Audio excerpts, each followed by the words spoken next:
제가 복음을 부끄러워하지 않는 교회에 대해서 말씀을 계속 드리고 있습니다만, 오늘날 현대 그리스도인들의 문제가 무엇이냐? 신앙의 문제가 이 복음을 부끄러워하고 복음을 담대하게 증거하지 못하는 이러한 문제라고 저는 생각을 합니다.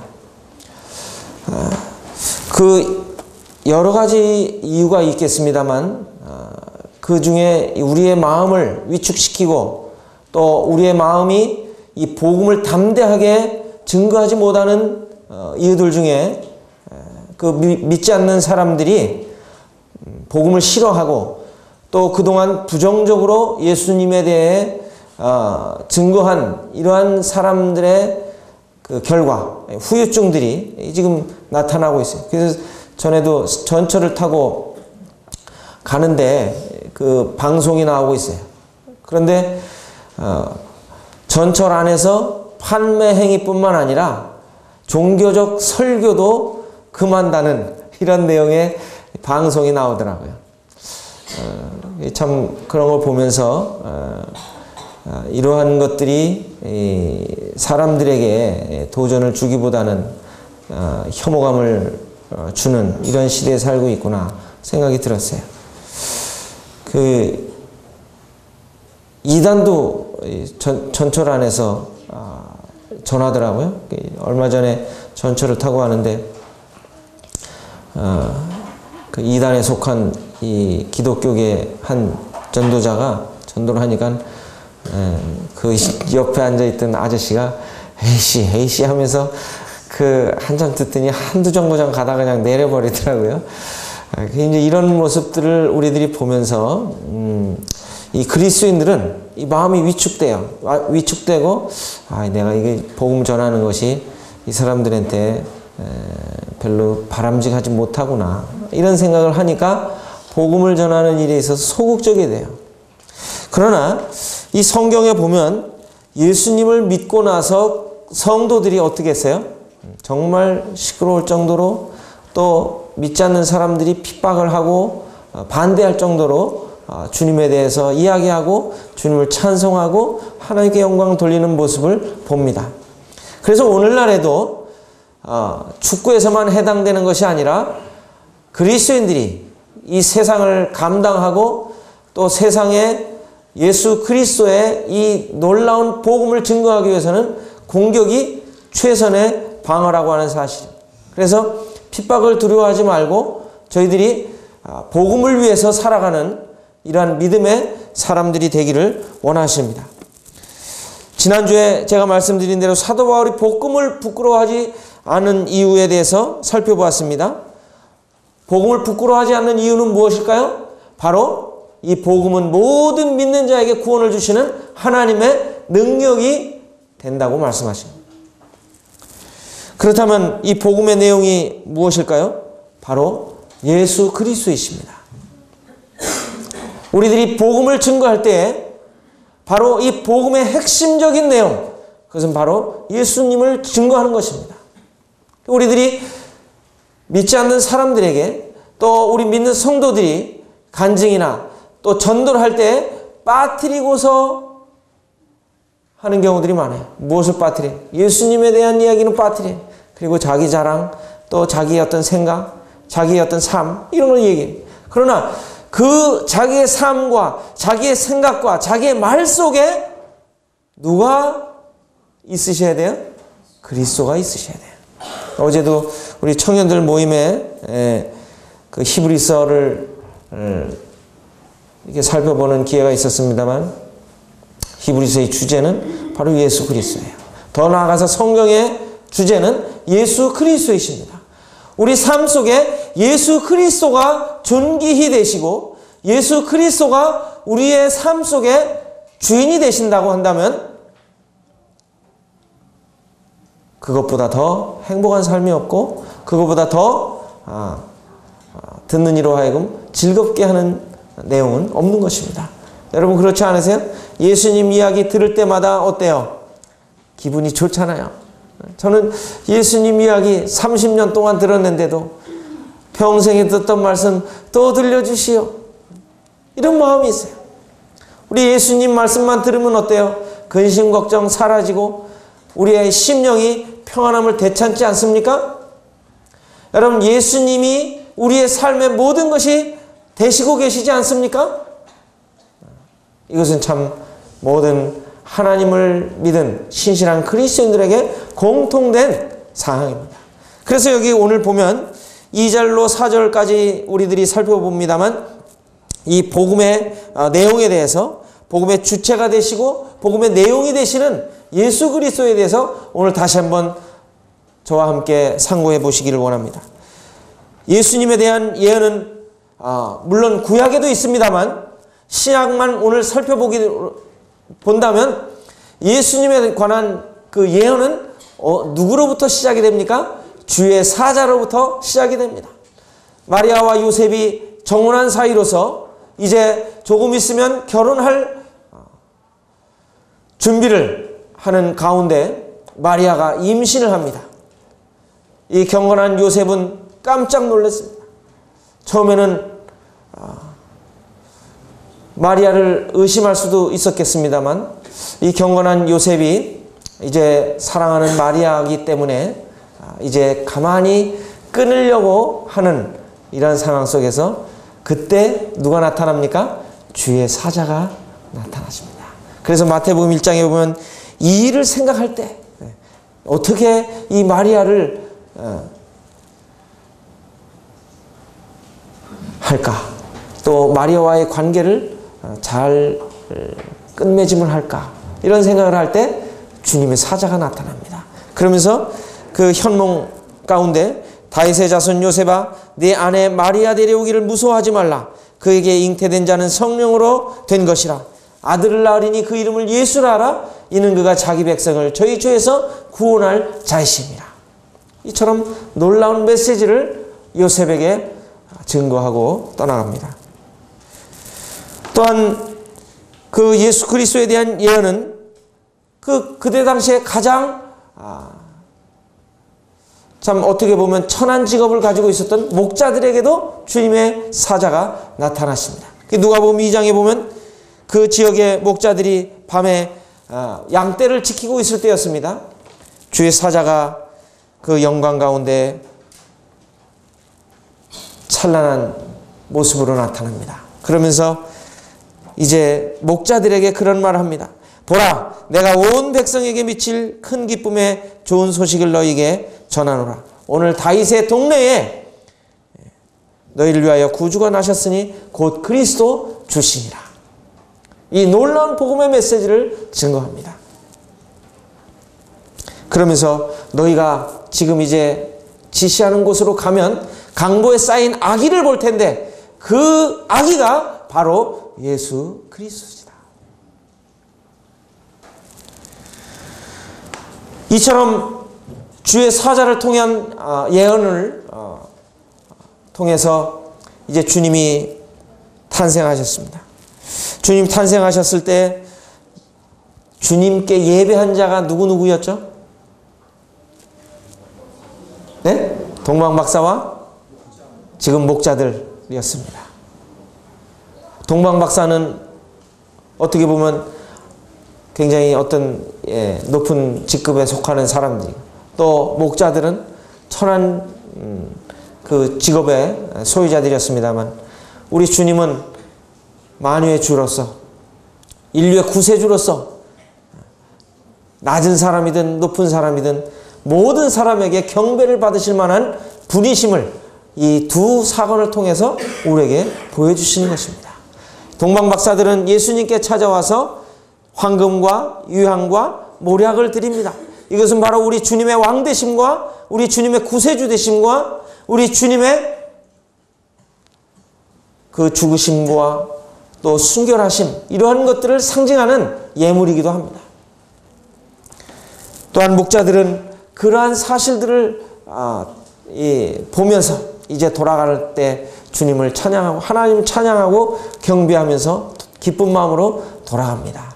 왜냐하면 바로 구원자 되신 그 아기 예수님을 보면서 그들의 마음 가운데는 인생이 해결해 주지 못할 그 죄의 문제를 해결해 주실 그분을 만났기 때문에 그러는 것입니다.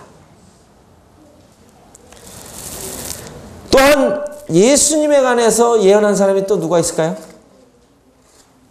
누가복음에 시몬이라고 하는 사람과 안나라고 하는 사람이 있었는데 이분들은 이제 예수님을 직접 봅니다. 나이가 많아서 이제 하나님께서 부르실 그날이 머지않았지만 주님께서 그 시몬에게 죽기 전에 바로 하나님의 구원을 보리라고 하는 약속의 말씀을 믿고 있었을 때 주님께서 그 아기의 모습으로 그의 앞에 나타나십니다. 그 시몬이 그 아기 예수님을 안고 온 마리아에게 이러한 예언을 합니다. 내 눈이 주의 구원을 보았사오니 이는 만민 앞에 예비하신 것이요 이방을 비추는 빛이요 주의 백성 이스라엘의 영광이니이다. 참 놀라운 예언이에요. 또 안나도 하나님께 감사하고 예루살렘의 속량을 바라는 모든 사람에게 그에 대해서 말하는 이런 모습을 봅니다. 이처럼 우리 주님이 이제 인류의 구세주와 주로 이제 이 땅에 임하실 때에 바로 이러한 경건한 사람들을 통해서 우리 주님이 나타나심을 말씀해 주십니다. 예수님께서 몇 세에 공생애를 시작하셨습니까? 약 30세에 이제 첫 공생애를 시작하십니다. 그러면서 예수님이 말씀하신 첫 메시지가 뭐였죠? 마태복음 4장 17절과 누가복음에 보면 회개하라 천국이 가까웠다. 이것이 우리 주님께서 하나님 나라를 선포하시는 첫 메시지였습니다. 회개하라 천국이 가까웠다. 이것은 오늘날도 우리가 주님 앞에 나올 때에 꼭 시행되어야 할 죄에 대해서 회개하고 이제 내가 가던 길에서 돌이켜서 하나님 앞에 나와야 할 필수적인 단계입니다.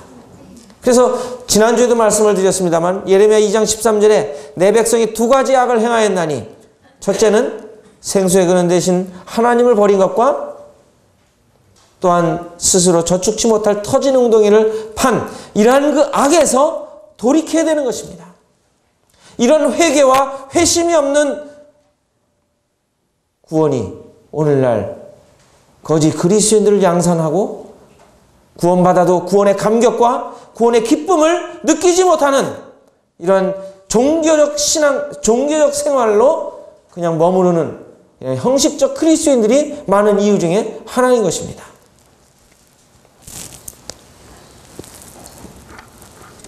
부모님이 믿기 때문에 그냥 마지못해 믿은 자녀들 보면은 교회 나와도요 구원의 감격도 없고 그냥 아버지 어머님이 믿으시니까 마지못해 나오는 거예요. 이런 경우들이 많아요.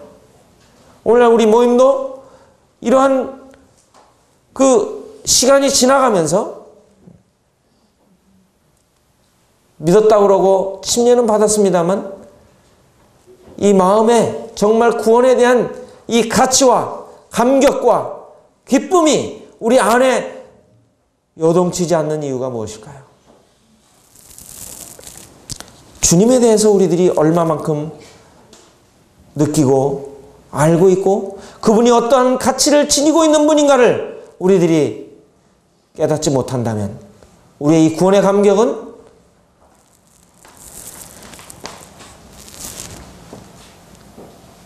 크지 않을 것입니다.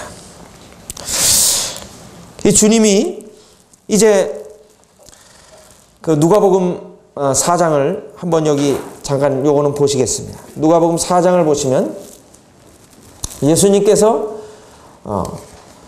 회당에 들어가셔서 처음 메시지가 어떤 메시지였는가를 한번 보시도록 하겠습니다. 누가복음 4장 16절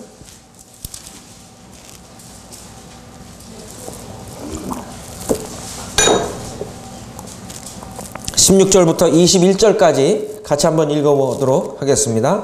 시작. 예수께서 그 자라나시던 곳 나사렛에 이르사 안식일에 늘 하시던 대로 회당에 들어가사 성경을 읽으려고 서심해 선지자 이사야의 글을 들이거늘 책을 펴서 이렇게 기록된 데를 찾으시니 곧 주의 성령이 내게 임하셨으니 이는 가난한 자에게 복음을 전하게 하시려고 내게 기름을 부으시고 나를 보내사 포로된 자에게 자유를 눈먼 자에게 다시 보게 함을 전파하며 눌린 자를 자유롭게 하고 주의 은혜의 해를 전파하게 하려 하심이라 하였더라.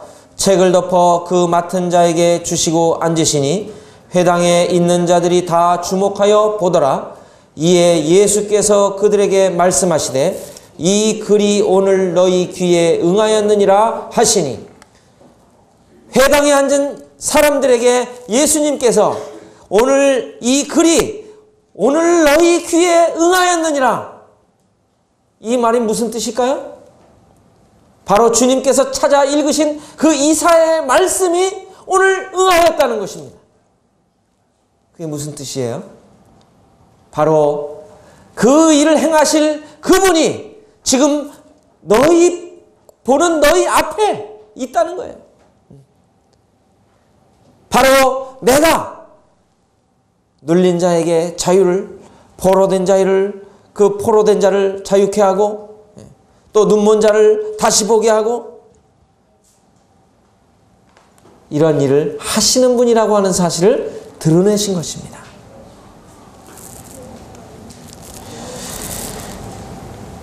예수님이 이러한 메시지와 아울러 이제 십자가에 돌아가실 때까지 공생의 기간 중에 모든 기사와 이적 그리고 메시지는 누구에 대해서 증거하신 겁니까? 예수님 자신에 대해 증거하신 것입니다. 여러분, 우리들이 우리 자신에 대해서 이야기를 하면은 듣는 사람들이 뭐라고 그러겠어요? 잘났어 정말, 이러지 않겠어요? 그런데 예수님 자신에 대해서 말씀하신 거예요. 이것은 무슨 의미예요? 이건 진리이기 때문에 그런 거예요. 예수님이 교만하셔서 그러신 것이 아니라 오히려 예수님은 나는 마음이 겸손하고 온유하다고 말씀하셨잖아요. 왜 예수님이 예수님 자신에 대해서 말씀하셔야만 했을까요? 예수님이 바로 구원자이시기 때문에 그런 것입니다.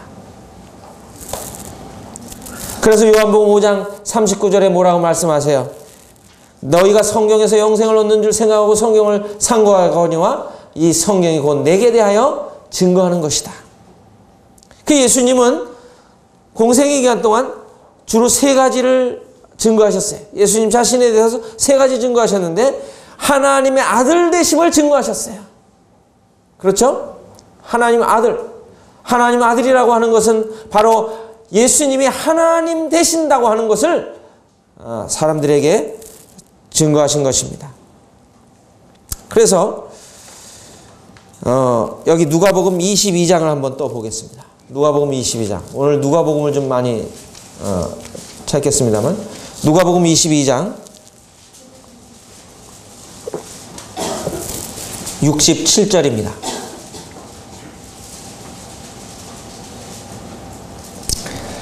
여기 보면 예수님이 이제 사람들 앞에, 장로들과 대제사장들 앞에, 또 서기관들 앞에 서셔서 이제 예수님의 정체성에 대한 질문하는 이들에게 대답하시는 내용입니다. 여기 67절부터 70절까지 같이 한번 읽어보실까요? 시작. 이르되 네가 그리스도이거든 우리에게 말하라. 대답하시되 내가 말할지라도 너희가 믿지 아니할 것이요 내가 물어도 너희가 대답하지 아니할 것이니라.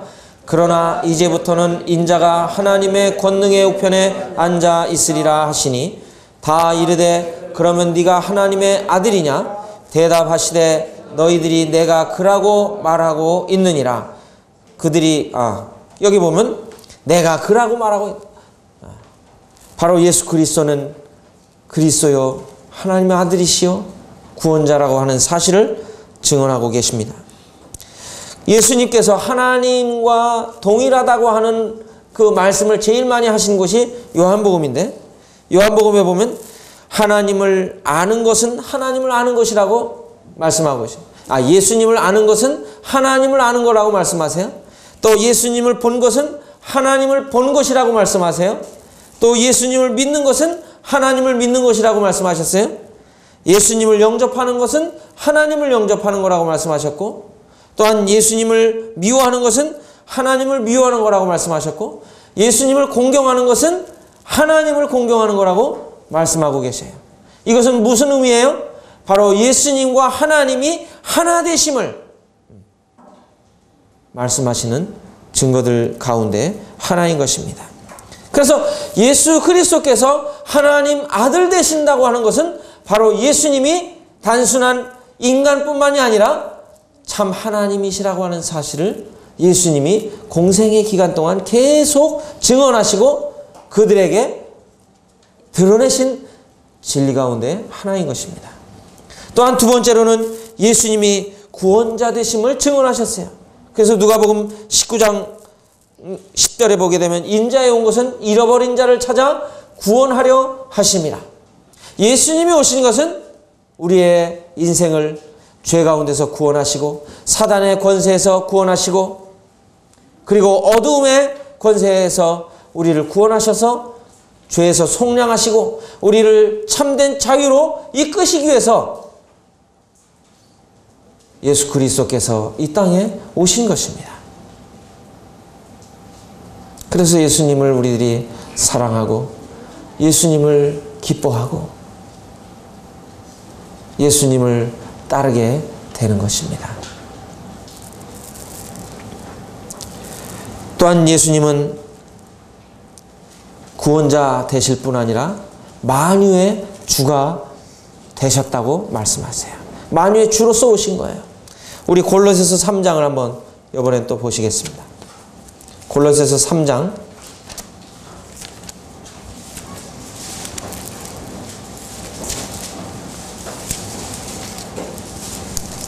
누가 크게 좀 한번 읽어주시겠어요?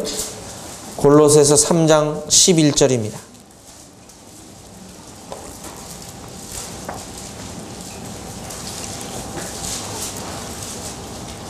거기에는 헬라인이나 유대인이나 할레파나 무할레파나 야만인이나 스고디아인이나 종이나 자유인이 차별이 있을 수 없나니 오직 그리스도는 만유시오 만유 안에 계시니라. 자, 저를 따라해 보세요. 오직 그리스도는 만유시요 만유 안에 계시니라. 이건 무슨 뜻일까요? 예수 그리스도는 우리를 구원하신 구세주일 뿐만 아니라 이 하나님이 창조하신 모든 만물의 주가 되시는 분이십니다. 그것은 바로 저와 여러분의 주도 되시는 것입니다. 예수님이 나의 주가 되시고 나의 구세주가 되시는 이 놀라운 사실. 그래서 빌립보서 2장 9절로 11절을 보면 이름으로 하나님이 그를 지극히 높여 모든 이름 위에 뛰어난 이름을 주사 하늘에 있는 자들과 땅에 있는 자들과 땅 아래 있는 자들로 모든 무릎을 예수의 이름에 꿇게 하시고, 누구의 이름에 꿇게 하셨다고요?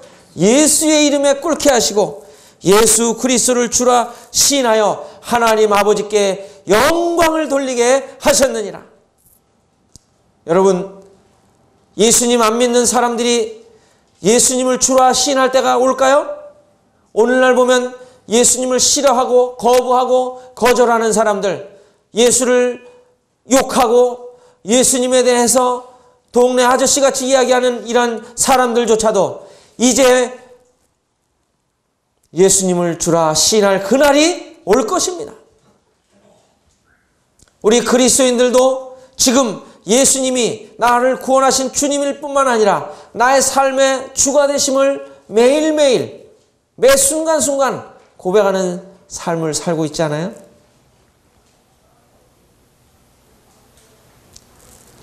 우리 아버지 하나님께서 이제 예수 이름에 모든 무릎이 꿇게 하시고 이제 그 입으로 주라 시인하도록 하실 것입니다.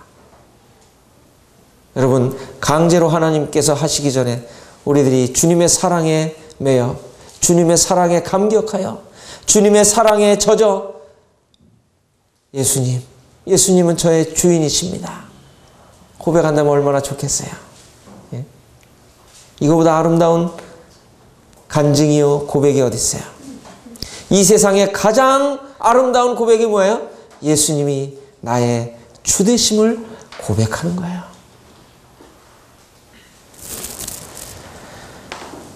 예수님께서 이렇게 하나님의 아들 되심과 구세주 되심과 또 만유의 주 되심을 계시면서 살아계시면서 3년 동안 계속 이 메시지를 증거하신 것입니다.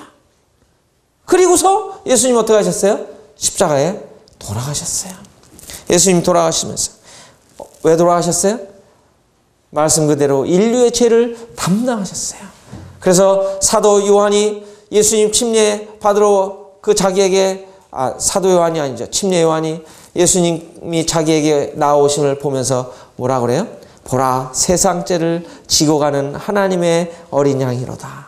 이런 고백을 합니다. 그리고 예수님의 제자였던 그 베드로도 베드로전서 2장 24절에 친히 나무에 달려 그 몸으로 우리 죄를 담당하셨으니. 그래서 이 복음의 핵심 내용 중에 빠질 수 없는 내용은 뭐예요? 예수님이 저와 여러분의 죄를 담당하셨다. 저와 여러분의 죄를 모두 갚아주셨다고 하는 이 사실을 증거하는 것입니다. 그뿐만이에요? 그것만이 아닙니다. 예수님은 돌아가시고서 끝나신 것이 아니라 사흘 만에 다시 부활하심으로 말미암아 우리를 의롭게 하시고 이제 우리가 그리스도 안에서 또 하나님 안에서 하나님의 의로 발견되게 하시기 위해서 이제 주님 부활하셨어요. 그래서 이 사도들이 초대교회 때 증거한 그 복음의 핵심의 메시지 내용은 예수 그리스도이신데 바로 그 예수 그리스도를 증거하면서 예수님의 돌아가심과 부활하심 이것에 대해서 그리고 하나님의 심판하심에 대해서 증거했던 것입니다. 그래서 복음의 내용에 하나가 더 들어간다면 이제 마지막으로 주님이 다시 오시는 것이에요. 예수님이 이제 다시 오십니다. 여러분 예수님을 맞이할 준비가 되셨습니까? 예수님을 소망하고 계십니까? 히브리서 9장 28절에 보게 되면 이와 같이 그리스도도 많은 사람의 죄를 담당하시려고 단번에 들이신 바 되셨고 구원에 이르게 하기 위하여 죄와 상관없이 바라는 자들을 데리러 두 번째 나타나신다고 말씀하십니다. 여러분 예수님이 곧 오십니다. 예수님께서 오실 날이 얼마 남지 않았습니다. 시한부 종말론자 같이 제가 말씀드리는 것이 아니라 여기 성경에는 2000년 전에 기록될 때도 예수님이 곧 오신다고 말씀하셨고 오늘날도 곧 오신다고 말씀하시는데 이제 예수님이 오실 이러한 여러 가지 징조들이 우리에게 눈에 보여지고 있는 것입니다. 여러분 지금 세계 과학자들은요 지금 이 지구의 종말에 대한 심각한 상황에 처해 있는 사실을 직시하면서 불안에 떨고 있습니다. 우리들은 지금 그냥 기후변화 또 여러 가지 이 뉴스를 들으면서 아이고 이게 세상이 끝날 때가 됐다 이러지만요. 실제로 그 일을 담당하는 사람들은요. 두려워하고 있고 지금 남극과 북극이 그 얼음이 녹아서 이제 물이 되고 점점 그 빙산이 줄어드는 이러한 상황 속에서 정말 그들은 두려워 떨고 있는 것입니다. 이 지구의 종말이 얼마 남지 않은 이런 상황 속에서 하나님의 말씀대로 이것이 차곡차곡 예언의 성취로 이루어지고 있다고 하는 이 사실 앞에 우리들이 어떻게 해야 되겠어요? 바로 죄와 상관없이 우리를 다시 데리러 오실 그 예수 그리스도를 소망할 뿐 아니라 우리들이 이러한 주님을 증거하는 일에 부끄러워하는 사람들이 아니라 오히려 담대하게 이 주님을 증거하는 일에 힘써야 할 것입니다. 믿지 않는 가족들을 향해서 복음을 증거해야 될 것입니다. 여러분, 가족들에게 복음 증거해야 되지 않으시겠어요? 나만 천국 갑니까? 우리 복음을 부끄러워하면 안 됩니다. 이 구리교회가 복음을 부끄러워하지 않는 교회로 나아가기 위해서는 복음을 담대하게 증거하는 삶을 살아야 할 것입니다. 우리의 복음의 내용은 바로 예수 그리스도이세요. 바로 그분은 놀라운 그 이름입니다.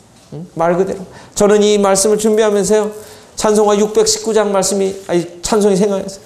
놀라운 그 이름, 놀라운 그 이름, 놀라운 그 이름, 예수 내 주.